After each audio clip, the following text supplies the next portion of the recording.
Okay, today's topic is the hydrolysis of salt. इसका simple meaning क्या है कि अगर हम कोई सॉल्ट लेते हैं और उसको वाटर में अंदर डिसॉल्व करते हैं तो सॉल्ट के अंदर आपके दो कंपोनेंट होते हैं। कोई भी सॉल्ट होगा तो उसके अंदर दो कंपोनेंट होंगे, one is cation and one is anion. कोई भी सॉल्ट होगा वो इन दो कंपोनेंट्स का बना होगा, कैटायन एंड एनायन। ओके, तो और इसको मैंने वाटर में डिसॉल्व किया। अगर कैटायन वाटर के साथ रिएक्ट कर रहा है या अनायन वाटर के साथ रिएक्ट करके कोई कंपोनेंट बना रहा है, आगे कुछ भी बना रहा है प्रोडक्ट, तो that will be called the hydrolysis of salt. मैं रिपीट करता हूं, कोई भी मैंने सॉल्ट लिया, सॉल्ट के दो पार्ट होंगे, कैटायन या अनायन। ओके, अगर कैटायन वाटर के साथ रिएक्ट करके कोई प्रोडक्ट बना रहा है, ठीक है, ये सिंपली वाटर के साथ रिएक्ट कर रहा है या अनायन वाटर के साथ रिएक्ट कर रहा है, तो it will be called the hydrolysis of salt. ठीक है, चाहे कैटायनिक पार्ट करे चाहे अनायनिक पार्ट करे, that will be called the hydrolysis of salt. अगर कैटायन करता है तो it will be called the cationic hydrolysis, और अगर अनायन करता है तो it will be called the anionic hydrolysis. एक सिंपल एग्जांपल लेता हूं कि जैसे सपोज करो NaCl है, इट इज ए सॉल्ट, नाम इसका कॉमन सॉल्ट है। ओके, तो ये किसका बना होता है? It is formed of Na positive and Cl negative. ठीक है, अब ये वाटर के साथ में रिएक्शन करेगा। ओके, अब ये कैटायन है, ऑब्वियसली वाटर में जो अनायनिक पार्ट है उसके साथ कॉम्बिनेशन करेगा। और वाटर में अनायनिक पार्ट क्या होता है? OH negative. ठीक है, और वाटर में आपका कैटायनिक पार्ट क्या होगा? H positive. तो Na पॉजिटिव OH नेगेटिव के साथ मिलके क्या बनाएगा? NaOH। और H पॉजिटिव Cl नेगेटिव से मिलके क्या बनाएगा? HCl। अगर ये चीज होती है, ये तो मैं हाइपोथेटिकली ले रहा हूँ, हो सकता है ना होती हो, ठीक है, पर अगर सपोज करो होती है, Na पॉजिटिव OH नेगेटिव के साथ मिलके जो वाटर से लिया है NaOH बना रहा है, तो H पॉजिटिव Cl नेगेटिव के साथ मिलके HCl बना रहा है, अगर ये चीज होती है तो it will be called the hydrolysis of NaCl। ठीक है, ये कैटायन का हाइड्रोलिसिस हो गया, ये अनायन का हाइड्रोलिसिस होगा। यानी कि सॉल्ट अगर कैटायन होगा तो वो OH नेगेटिव से रिएक्ट करके स्पेसिफिक बेस बनाएगा, और जो अनायन होगा वो H पॉजिटिव से रिएक्ट करके एक एसिड को फॉर्म करेगा।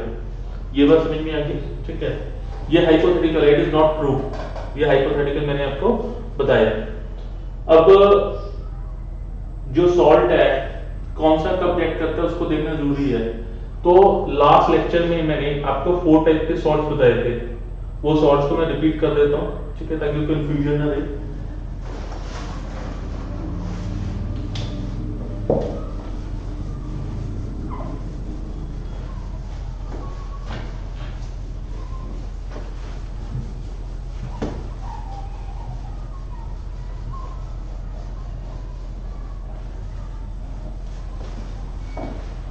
जो 4 टाइप्स के सॉल्ट थे, पहला था strong acid plus strong base. ठीक है, तो इससे आपका सॉल्ट बनता था। इसका बेस्ट एग्जांपल क्या है? It is HCl, very strong acid, और strong base is NaOH, and they forms the NaCl plus H2। Okay, ठीक है। Second example is weak acid plus strong base. Okay, तो इसमें आपका सॉल्ट बनता है, सॉल्ट प्लस H2। तो weak acid का example that is your CH3COH acetic acid, और स्ट्रॉन्ग बेस इज NaOH। तो जो इसका सॉल्ट बनेगा it will be CH3COO negative Na positive plus H2। ठीक है, third thing is strong acid plus weak base, तो it would be salt. तो इसका एग्जांपल, जो स्ट्रॉन्ग एसिड होता है वो HCl and weak base is NH4OH, so it will be forming NH4Cl, okay, plus H2.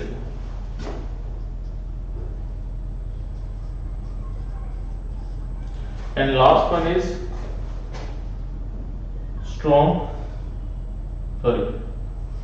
दोनों week acid plus weak base.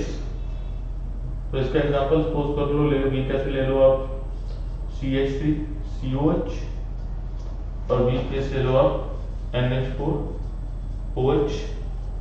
तो इसका रिएक्शन करेंगे सॉल्ट, ठीक है, तो क्या बनेगा CH3COO negative NH4 positive plus H2। So these are the 4 cases, ठीक है। तो बेसिकली आपको देखना क्या है कि जो अनायनिक पार्ट है उसमें H लगा दो, कोई भी सॉल्ट है तो जो अनायनिक पार्ट है वो H लगा दो, वो उसका एसिड हो गया। जो कैटायनिक पार्ट है उसका OH लगा दो तो वो उसका बेस, NH4 पॉजिटिव OH, ठीक है, तो वो उसका क्या हो गया बेस, Cl नेगेटिव HCl हो गया, वो इसका एसिड हो गया। तो ये चीज समझ में आती है। नाउ अब वन बाय वन डिस्कस करते हैं। जैसे स्ट्रॉन्ग एसिड, स्ट्रॉन्ग बेस का सॉल्ट है NaCl, इसको मैं वाटर में डिसॉल्व करता हूं, ये 100% आयनाइज होगा। NaCl 100% Na positive Cl negative में डिसोशिएट हो जाएगा। फिर इसकी बात करते हैं, ये भी 99% तक आपका डिसोशिएट हो जाएगा। अगर मैं CH3CONA पॉजिटिव को वाटर के अंदर डिसॉल्व करता हूं तो ये भी आपका 99.9% तक डिसॉल्व हो जाएगा, ये भी आपका डिसोशिएट हो जाएगा। इसकी प्रॉब्लम आती है जो वीक एसिड और वीक बेस का सॉल्ट होता है, इसकी 100% आयनाइजेशन पॉसिबल नहीं होती है, ठीक है, ये 100% आपका आयनाइज नहीं होता है, ओके, ठीक है, ये बात समझ में आती है, ओके। नाउ अब मैं सॉल्ट हाइड्रोलिसिस की बात करता हूँ, ठीक है। सबसे पहले मैं इस स्ट्रॉन्ग एसिड और स्ट्रॉन्ग बेस की बात करता हूँ। जो स्ट्रॉन्ग एसिड और स्ट्रॉन्ग बेस से जो सॉल्ट बनता है उसकी कोई हाइड्रोलिसिस नहीं होती है। व्हाई, क्यों नहीं होती, उसको स्टडी करते हैं।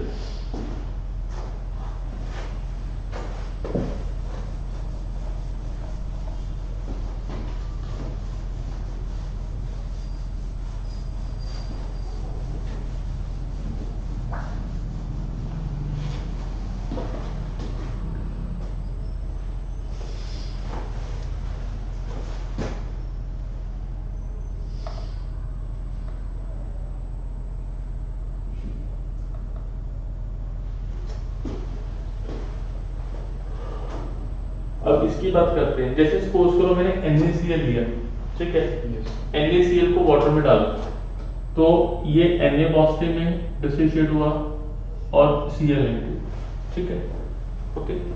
तो वाटर से किससे रिएक्ट करेगा, Na पॉजिटिव वाटर के OH नेगेटिव से रिएक्ट करके क्या बनाएगा, NaOH, ठीक है, और Cl negative H positive react करके क्या बनाएगा, HCl। सपोज करो सॉल्ट हाइड्रोलिसिस हो रहा है, सपोज करो हो रहा है, ठीक है, तो इसका मतलब क्या होगा,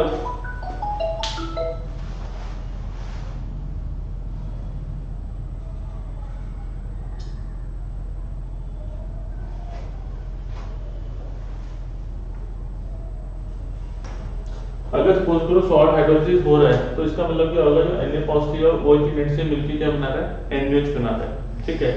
यानी कि जो ये रिएक्शन है अगर इक्विलिब्रियम में एग्जिस्ट कर रही है तो ये रिएक्शन ऐसी कुछ होनी चाहिए, मतलब अगर NaOH बन रहा है, सॉल्ट हाइड्रोलिसिस हो रहा है तो दिस शुड बी प्रेफर्ड और ये प्रेफर्ड नहीं होनी चाहिए, ठीक है, बट ऐसा नहीं होता। ये आपको पता है जो NaOH होता है it is a strong base, तो ये वाली रिएक्शन प्रेफर्ड नहीं है।